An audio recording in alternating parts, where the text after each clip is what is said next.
Françoise. Allez, la parole à Françoise. Bon, alors la vieille dame va s'exprimer. Je vous remercie. Je pense qu'il y a une chose que vous avez dite qui me semble très importante, c'est ces barrières internes.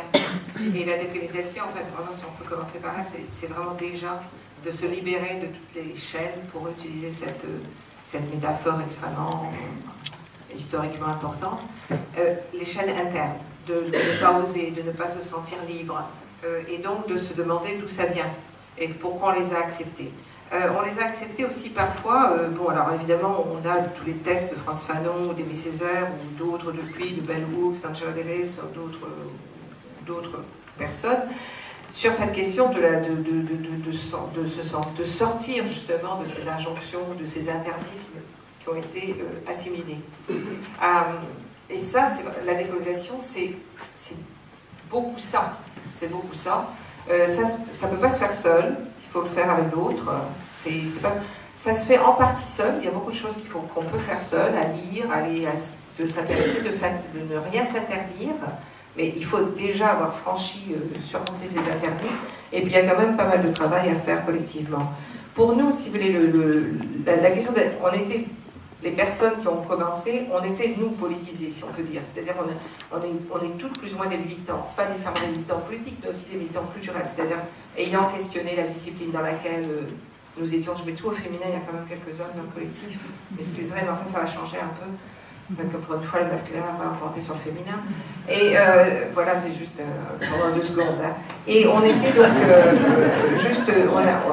pour nous, c'était donc à partir de là, c'était de se demander d'aller plus loin. Comment ça a commencé? Bon, c'est vraiment le fait de soulever, si vous voulez, on parle beaucoup de la question du fait que la société française doit se transformer. Il y a beaucoup de discrimination, il y a du racisme, il y a de la violence de plus en plus. Et le monde des arts et de la culture nous semblait très protégé de cette interrogation. C'est comme si c'était des petits îlots dans une mer vraiment remplie de requins. Et puis si on était sur cette île, là on était dans un monde très tranquille, très gentil, où il y aurait égalité de genre, de classe, de race, etc. Or, c'est absolument impossible, puisque toute institution, je veux dire, ce théâtre, par exemple, c'est un lieu social, c'est-à-dire qu'il y a des gens qui dirigent, il y en a d'autres qui nettoient, il y en a d'autres qui... Je veux dire, ça ne veut pas dire qu'il y a nécessairement des relations de domination brutales, mais il y a des relations sociales. Et donc, à partir de là, ce ne sont pas des îlots, ce ne sont pas des îlots qui sont protégés. Donc, on s'est intéressé à comment, justement, le sexisme, le racisme, le mépris de classe entraient dans le monde de l'art et de la culture. Au début, on a fait des constats tout à fait simples, des chiffres, c'est-à-dire, selon l'Institut national des études démographiques, 30% de la population française n'est pas blanche. Alors blanche, ce que ça veut dire, d'une part, évidemment, c'est toutes les personnes qui, par leur origine, leur couleur de peau, leur religion, leur prénom, sont assignés à une identité qui va entraîner des discriminations tout à fait concrètes. Tout à fait concrètes, pas simplement des choses immatérielles, mais tout à fait concrètes dans le logement, l'accès à l'éducation, l'accès à la santé, l'accès à des écoles d'art, tout ça est très concret. Et à partir de là, par exemple dans le théâtre, il n'y a que % de personnes racisées, ce qu'on appelle racisées, donc ces personnes assignées à une altérité, dans les directions de théâtre. Seulement 1%. Il y a seulement 1% de ces personnes qui jouent sur les plateaux, qui sont dans les postes des plateaux sur le théâtre. Ça monte à 10% quand vous avez des saisons, c'est-à-dire la saison Inde, la saison Chine, la saison Afrique. On est quand même obligé un peu d'en mettre quelques-uns parce que c'est quand même pas possible autrement.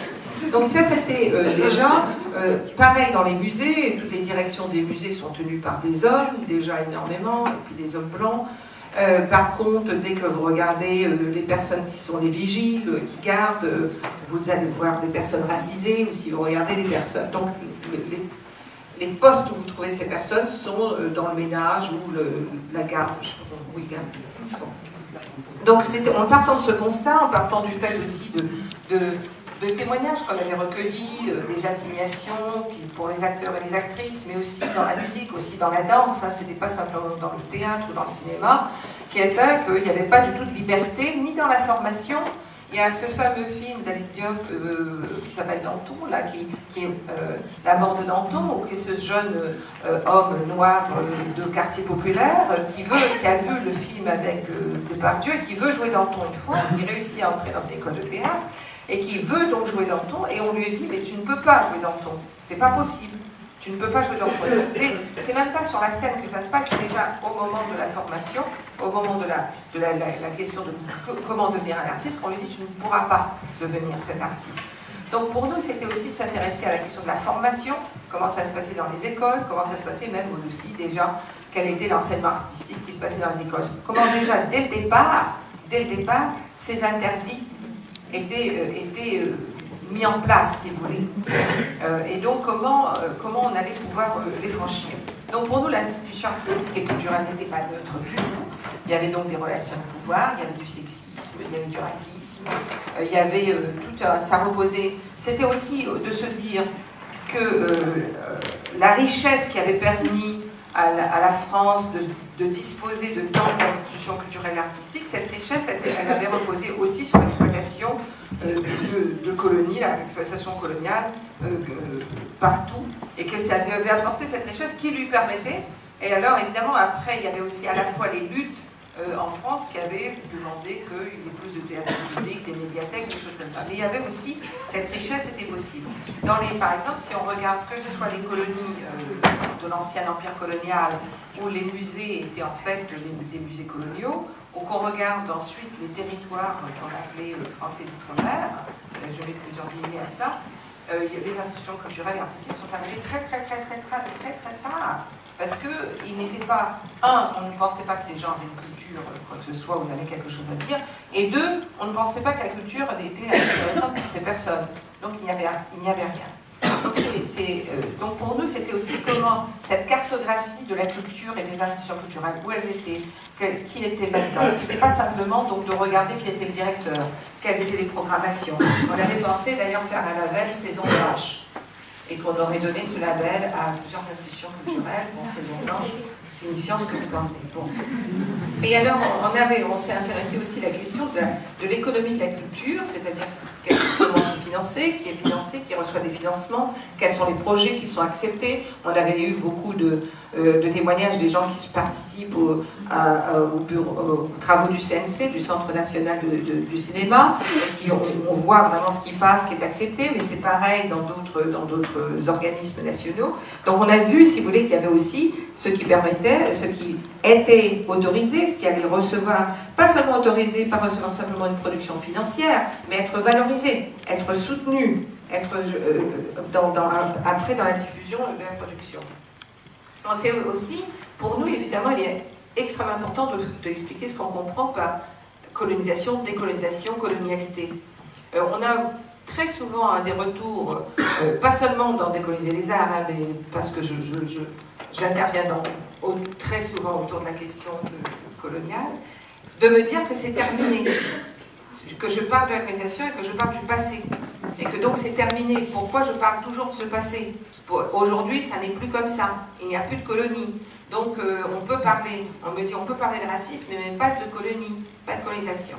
Et donc il faut vraiment expliquer pourquoi nous employons toujours ce terme, c'est-à-dire que nous pensons que la décolonisation, elle n'a pas eu lieu en France.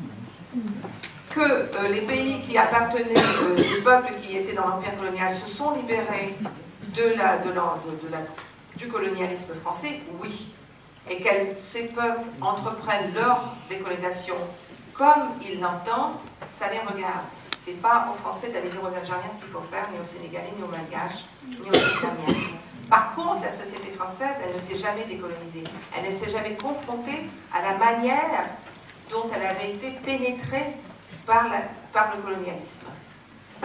Par ces images, donc on peut parler aussi de manière intérieure, mais surtout, très souvent, cet empire, c'est-à-dire que l'image que la France s'est donnée d'elle-même pendant des siècles, un grand pays, d'une grande puissance, régnant sur un immense empire, que toute une architecture, quand on va à la gare, c'est très clair, hein, quand on va à la gare de Saint-Charles, c'est très clair, mais on peut voir toutes les villes sont couvertes de monuments coloniaux.